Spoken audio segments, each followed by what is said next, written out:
Et pour commencer, donc j'ai l'habitude, pour le démarrage des classes, parce que pour moi c'est une première fois de vous rencontrer en vrai, même si vous m'avez vu en vidéo, et même si j'ai eu aussi vos retours, sur Padlet, c'est toujours bien d'avoir un petit échange, rapide sur une présentation de ce qui vous emmène, à cette, formation, et quelles sont les raisons pour lesquelles, vous vous y attachez et quel est le domaine, dans lequel vous exercez qui pourrait, justement, vous permettre, d'évoluer avec cette formation. Donc de manière, rapide, je vous propose de faire un tour de table et on va commencer par Floriane, si tu veux bien? Bonjour, je m'appelle Floriane, j'ai 32 ans, je suis assistante chef de projet. Moi, je travaille dans la fibre optique, donc pour le déploiement de la fibre en France et plus particulièrement en Vendée. Et j'ai porté toute l'année dernière un projet de développement informatique finalement pour la facturation d'un des items de notre client. Voilà, tout ça sous l'intitulé assistante chef de projet. Donc j'aimerais bien faire valider en fait mon niveau de chefferie de projet. J'apprends énormément de choses avec la formation. Il y a plein de trucs que j'ai pas fait comme il fallait, mais voilà, j'avais pas les éléments, j'avais rien. J'ai été un peu lâchée dans la nature et j'aimerais apprendre et expertiser finalement pour pouvoir postuler plus tard sur de la chefferie de projet. OK, très bien, c'est très clair. Merci Floriane. On va passer à Didier. Oui, donc bonjour, moi c'est Didier. Donc moi j'ai 52 ans. J'ai été responsable de production pendant plus de 20 ans dans l'imprimerie. Je suis à l'heure actuelle sans emploi suite à la liquidation judiciaire de ma dernière entreprise. Et je pars sur une reconversion professionnelle parce que je considère que en chef de projet, j'ai jamais réellement fait, mais en tant que responsable de production, il y a des côtés transversales par rapport à ça. Donc, je pense que j'ai une petite expérience, aussi un peu des choses que je connais, des choses que je ne connais pas. Et voilà, en termes de reconversion professionnelle, je fais cette formation pour essayer de retrouver un poste en tant que chef de projet. Nickel, parfait, très clair. Merci Didier. On passe à Xavier? Oui, bonjour, donc Xavier, donc alors moi j'ai 60 ans, j'exerce des fonctions de direction administrative et financière. Donc actuellement en recherche d'emploi, donc alors, non pas la enfin, en tout cas de liquidation judiciaire, mais la sortie de mon entreprise dans le cadre d'un plan social. Voilà.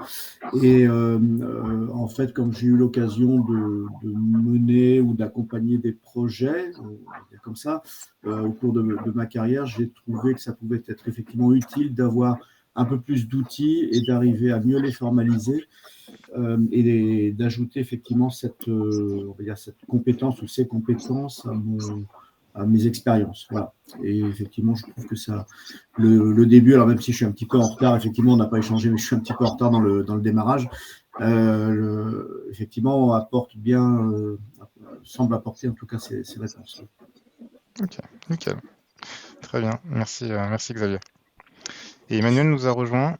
Alors je vais passer la parole à Emmanuel. Est-ce que tu nous entends? Ouais, alors bonjour à tous. Donc, je suis désolé, je suis dans un environnement un peu bruyant, mais c'est pas Mais on grave. t'entend très bien. Mais ouais, bah c'est parfait. Donc moi, je suis actuellement en fait responsable du pôle ingénierie sur une société chimique en fait qui fait des gaz liquéfiés. Et l'idée de la formation, c'était vraiment de parfaire en fait mes connaissances et tous les outils, majoritairement les outils de communication autour de la gestion de projet où actuellement en fait je trouve que j'ai un peu de lacunes sur la gestion globale du projet et des outils de com où en fait la réalisation des projets se font plutôt bien mais vraiment sur toute la partie communication est assez complexe, quoi. Donc le dernier module qu'on a fait cette semaine était justement pas mal pour formaliser toute cette partie-là. C'est vrai. Très bien. Merci, très clair Emmanuel. Et ben, donc je me rends compte qu'il y a beaucoup de consolidation en termes d'informations par rapport au métier de chef de projet, donc c'est une bonne chose que vous ayez rejoint cette formation. Ce que je vous propose de faire, comme on le fera chaque semaine, c'est de faire un tour d'horizon sur les notions qu'on a abordées durant la semaine, et aussi ça vous permettra de m'interrompre, de me poser des questions, et l'idée est que vous puissiez ressortir de cette classe virtuelle avec les réponses que vous êtes posées durant toute cette semaine, si vous en avez. Alors, je vais pas vous partager mon écran.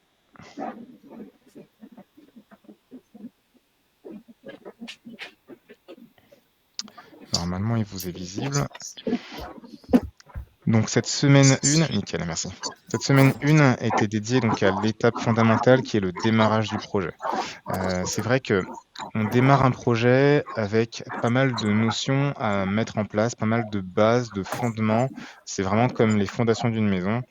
Si les bases ne sont pas correctement établies, si on souhaite utiliser cette rampe de lancement, cette rampe, si bancale elle est, bancal sera le projet. Les acteurs du projet sont incontournables à identifier dans un projet. Alors oui, c'est la première page, les premiers éléments que je vous ai partagés durant cette formation, mais c'est peut-être pas la première chose à faire lorsqu'on est dans le projet. Ce qui est important de savoir, c'est surtout que avant que le projet ait vraiment démarré, il faut vraiment qu'on ait cette liste d'acteurs, cette liste de personnes qui a une responsabilité dans le projet. Et je vais souvent vous le dire, le chef de projet n'est pas responsable de tout. On a souvent tendance à dire, ben voilà, il y a un projet, il y a un chef de projet, donc c'est pour lui ou elle. Mais l'idée est que le chef de projet a sa responsabilité. Mais derrière le chef de projet, il y a des équipes projet, mais il y a aussi tout un organigramme et une organisation, dont les acteurs que vous voyez à l'écran. Le plus important d'entre eux, c'est le commanditaire. Donc le commanditaire, c'est le décisionnaire ultime. C'est vraiment la personne qui a pensé le projet et par laquelle on doit passer si une décision, un changement important doit être réalisé au sein du projet. Alors oui, il y aura l'autorité de changement au travers de ça, et peut-être que le commanditaire en fera partie, mais c'est important de lui donner ce rôle-là. Je vous précise cela parce que par expérience, et pour avoir côtoyé d'autres chefs de projet, donc j'étais en train de déployer une application de communication bancaire et à côté, donc il y avait le chef de projet qui lui réalisait le déploiement d'un ERP, donc d'un système comptable. Quelque part, lui m'a reporté, il m'a dit écoute Joy, moi j'ai des soucis, le projet il est bancal, on avance très mal, on décale nos deadlines, etc. etc. Je lui dis, bah, est-ce que par rapport à ce fait-là, tu as déjà pu en échanger avec le commanditaire, pouvoir proposer une solution et pour qu'on puisse avoir une bonne rampe de lancement? Et il me dit, bah écoute, le commanditaire, c'est le CFO du groupe basé en Suisse, donc du coup, il vient jamais. Ok. Ouais.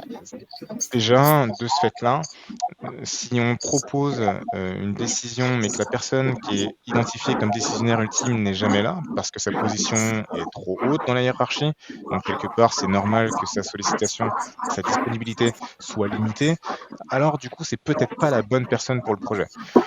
Quitte à ce qu'on ait une personne qui ne soit pas le top du top en termes de management hiérarchique, il faut une personne qui soit identifiée, qui soit disponible pour assumer ce rôle. Et c'est en ça que votre responsabilité est importante.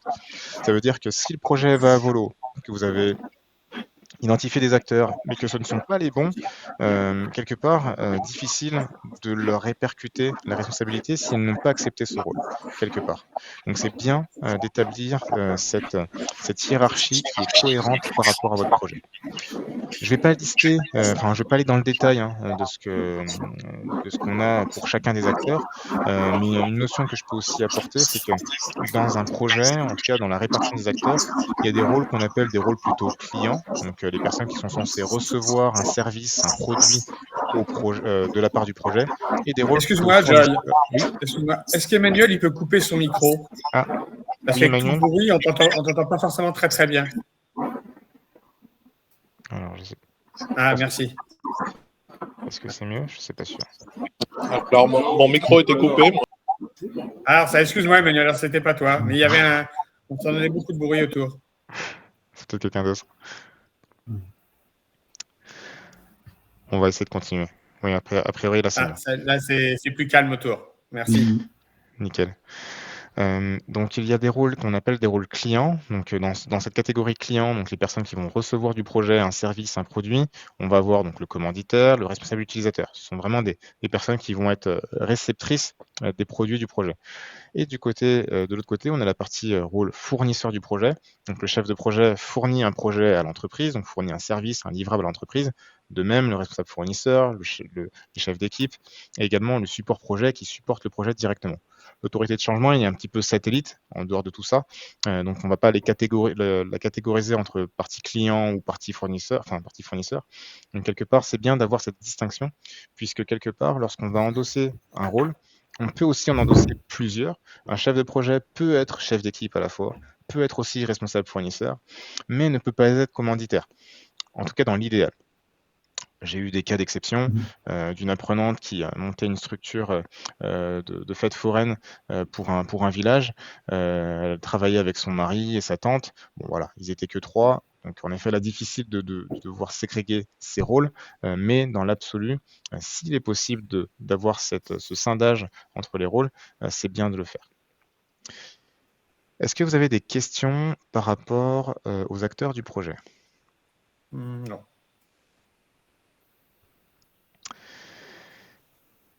Très bien, passons au cahier des charges. Alors le cahier des charges, c'est un petit peu, si je devais le schématiser, la petite feuille de brouillon que vous avez remplie sur un coin de table dans la salle café avec le commanditaire, puisqu'il vous interpelle, il vous dit Hey Florian, j'aimerais que tu sois le chef de projet pour ce projet-là, là, viens voir 2 minutes. J'aimerais que ça fasse ci, ça, ça, ça, ça. Et donc vous prenez votre petite note, votre téléphone, et puis vous notez un petit peu les bribes d'informations que vous avez.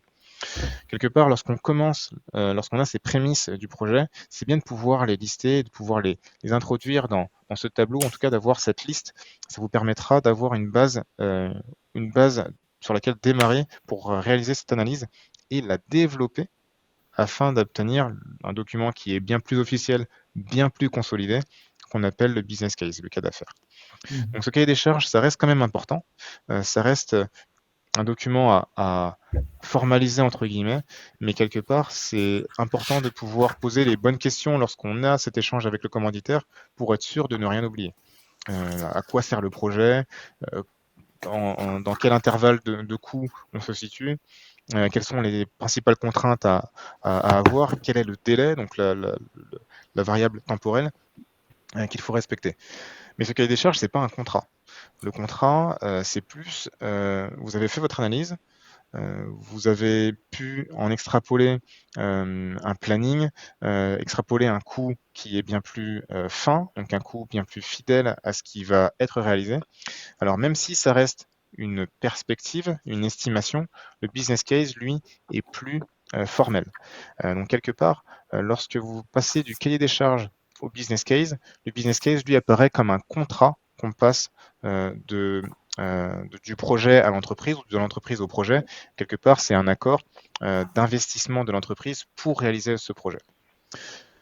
Même si vous ne respectez pas le délai qui était prévu dans le cahier des charges, le coût qui était prévu dans le cahier des charges, l'idée avec le contrat, c'est de dire, mais commanditaire, vous avez souhaité ça, moi, je pense que ce sera plutôt ça. Est-ce que vous êtes d'accord, oui et non?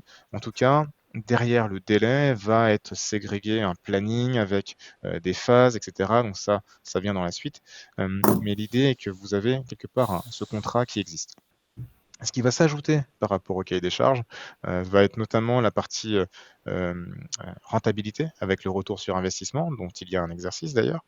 Et la partie rentabilité est importante à prendre en compte pour la validation d'un projet.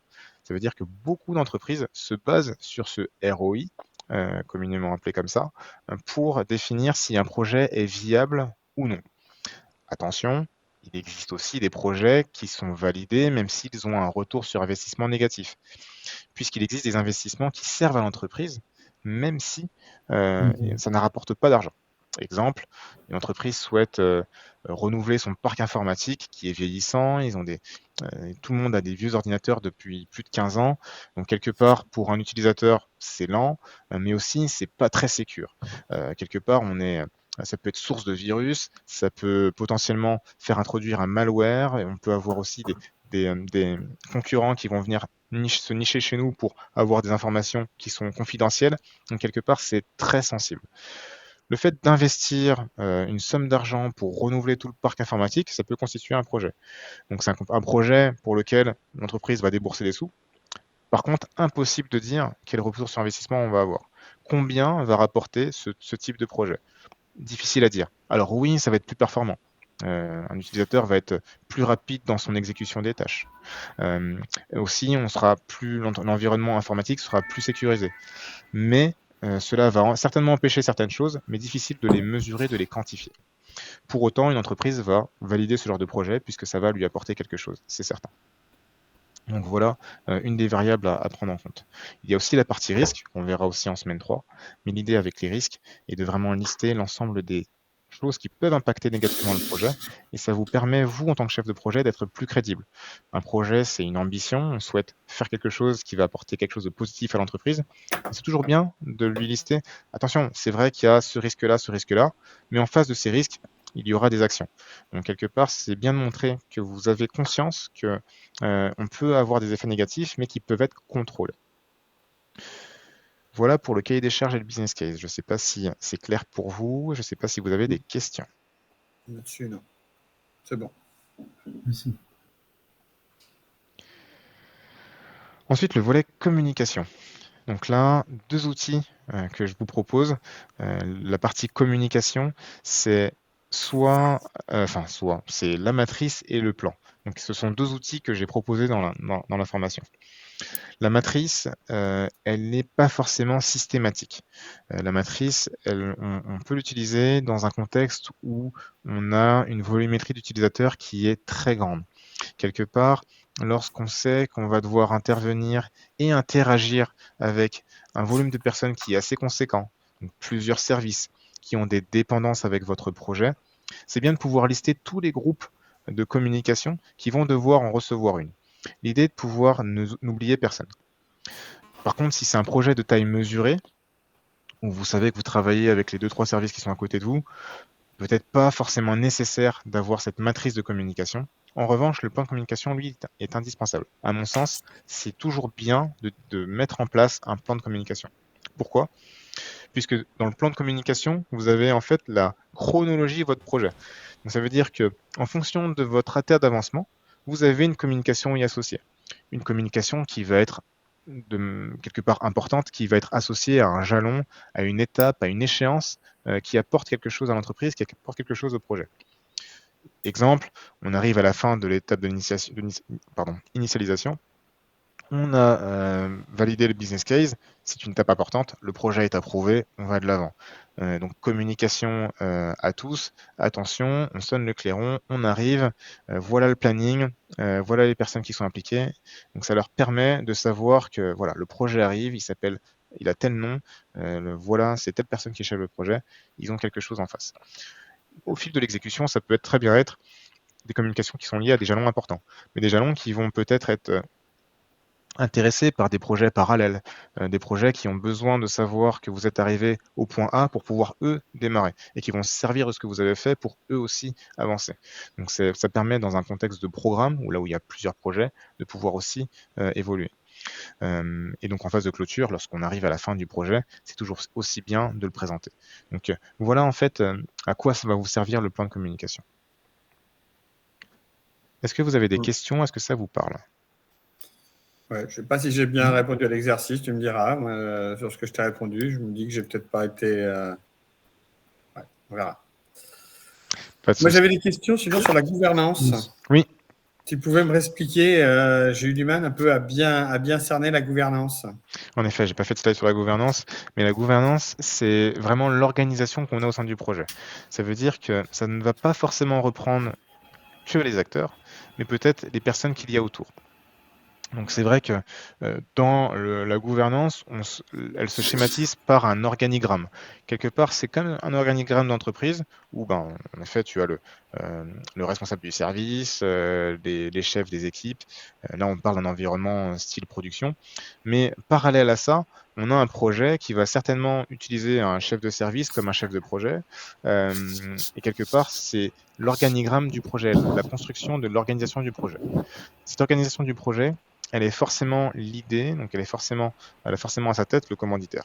Donc quelque part, tout en haut de l'organigramme, il y aura forcément le nom du commanditaire qui apparaît, avec sa fonction dans l'entreprise. Et ensuite, les différentes parties du projet. Donc le chef de projet et les équipes qui y sont associées, là où les équipes, le responsable fournisseur et toutes les personnes qui sont considérées comme décisionnaires. Donc quelque part, on va inscrire dans un encart, et je pense que je l'ai présenté sur la plateforme, un encart qui est lié au comité de pilotage, où on va avoir les personnes qui sont généralement disponibles et proposées pour participer à ce comité de pilotage. Ça permet d'avoir une photo des personnes vers qui se référer si on doit parler du projet. Donc, c'est l'organigramme du projet, quoi. Exactement, tout à fait. Merci. Est-ce qu'il y a d'autres questions par rapport à la gouvernance ? Oui, alors justement, je crois que je vais essayer de te la poser par mail ou par le chat. Dans le démarrage, effectivement, là, sur cette partie des acteurs, tu nous demandais effectivement de définir un peu des rôles type, mais on part sur un projet qu'on a pu avoir autour de nous ou quelque chose comme ça, et on peut le soumettre, c'est ça? Alors, nécessité de le soumettre, oui et non. En effet, si tu as un doute et si tu te dis, bah, c'est un projet, je sais pas trop si ça va le faire, oui, en effet, tu me l'envoies et je te dirai si ça peut coller. Mais l'idée, c'est d'avoir un projet qui vous parle, un projet qui a peut-être déjà été réalisé, même fini, ou un projet dans lequel vous travaillez aujourd'hui. Donc, tu m'as dit que pour toi, c'était pas le cas. Mais l'idée de pouvoir avoir, lorsque tu réalises un des exercices, parce que tous les exercices ne se prêtent pas à cet exemple de projet que vous allez prendre en test, en essai, mais lorsque ce sera le cas, de pouvoir te dire, ah ok, dans ce contexte-là, je vais plutôt faire comme ça. Quitte à ce que, lorsque c'est un exercice de cette manière-là, si tu trouves que le temps d'exécution de cet exercice en question est un peu long, peut-être fais-le juste par rapport à ton contexte, ne fais pas par rapport à l'exercice, fais juste à ton contexte et tu me le présentes juste pour me dire, voilà, je l'ai fait par rapport au texte de mon projet, dis-moi si c'est bon, comment tu vois les choses, etc. Okay. Non, j'avais une idée et je ne savais pas effectivement si j'allais dans cette direction-là ou pas, donc je suis passé outre dans un premier temps, mais ok, je ferai le nécessaire. Okay. Pas tout ça. Est-ce qu'il y a d'autres questions? Pas pour moi pour l'instant. Okay. Alors, dans le fonctionnement général, là, peut-être pour clarifier ce point, donc on répond à tes exercices, Joy, et tu nous fais des retours. Alors, j'imagine que tu nous fais des retours derrière. Je ne sais pas si c'est de manière individuelle, de manière collective. Est-ce qu'on partage des... Alors, jusqu'à maintenant, c'est individuel, mais je vais passer dans quelques semaines à un mode collectif. Mais vous avez normalement, vous, encore la chance d'avoir des réponses individuelles. Alors, pour le moment, je suis un petit peu en retard, donc je vais me rattraper d'ici la fin du week-end. Donc, je vous répondrai à tous. Mais en effet, vous avez des réponses individuelles. Après, rien ne vous empêche, si vous pensez que... puisque vous avez les emails de chacun, rien ne vous empêche d'envoyer un mail à tous en me posant la question. Ça peut très bien intéresser tout le monde. Il n'y a rien de limité à ça, bien au contraire. D'accord, très bien. Okay. Parfait. Merci. Si pas d'autres questions, donc la semaine prochaine, nous n'avons pas classe le vendredi. Je ne sais plus si je l'ai déplacé au mardi, je pense, parce que le lundi est férié. Donc la semaine prochaine, nous n'aurons pas classe, mais ça ne vous empêche pas de bien m'envoyer vos exercices. J'y répondrai donc le plus rapidement possible. Et l'idée est que la semaine prochaine, la semaine 2, ce sera la partie optimisation de vos compétences et des méthodes en gestion de projet. Donc on verra tout cela ensemble. Donc on n'a pas de rendez-vous visio la semaine prochaine ? Il ne me semble pas. Parce que non, c'est le mardi 10, effectivement. Mardi 10, oui. Ah oui, mardi 10 juin, ouais. Et vendredi 13. Voilà. C'est ça. Dans la même semaine, on aura 2 classes virtuelles. Donc, mardi 10 juin pour la semaine 2 et vendredi 13 juin pour la semaine 3. Ok, je n'ai pas fait gaffe. Je suis en formation, donc le 4 et le 5, c'est pour ça que pas disponible pour une classe virtuelle. Ça marche. Si pas d'autres questions, écoutez, je vous propose de clore pour aujourd'hui. N'hésitez pas à m'adresser vos questions par email, j'y répondrai. Et de toute façon, vous êtes entre de bonnes mains avec la plateforme. Je vous dis à très bientôt. À bientôt. Merci. Bon courage à tous. Bonne Merci journée à beaucoup. tous. Merci à tous. Allez, à bientôt. Au revoir. Ciao.